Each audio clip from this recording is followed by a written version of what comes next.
ఈరోజు క్యాబినెట్లో మేము తీసుకున్న డెసిషన్ జూన్ 1వ తారీఖు నుంచి ఫేర్ ప్రైస్ షాపుల ద్వారానే పీడిఎస్ రైసు లబ్ధిదారులందరికీ కూడా చేరవేసే విధంగా ఒక నిర్ణయం తీసుకున్నాం.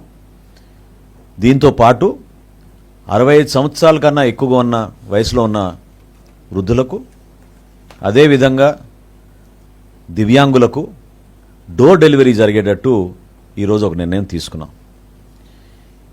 ఈ ఫేర్ ప్రైస్ షాప్స్లో కూడా మేము కొత్త యాప్ డిజైన్ చేసాం.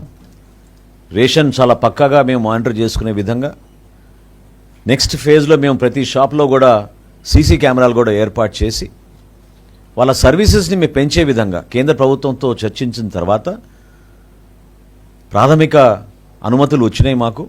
ఈ ఫేర్ ప్రైస్ షాప్స్ని చిన్న చిన్న కిరాణా షాపులుగా వాళ్ళు కూడా వ్యాపారం చేసుకునే విధంగా గిరిజన ప్రోడక్ట్స్ కానివ్వండి, కేంద్ర ప్రభుత్వం అందించే ఈ భారత్ ప్రోడక్ట్స్ని ఈ షాపుల ద్వారా మేము వినియోగదారులకి తక్కువ రేటుకు తీసుకొచ్చే విధంగా ఒక నిర్ణయం తీసుకున్నాం.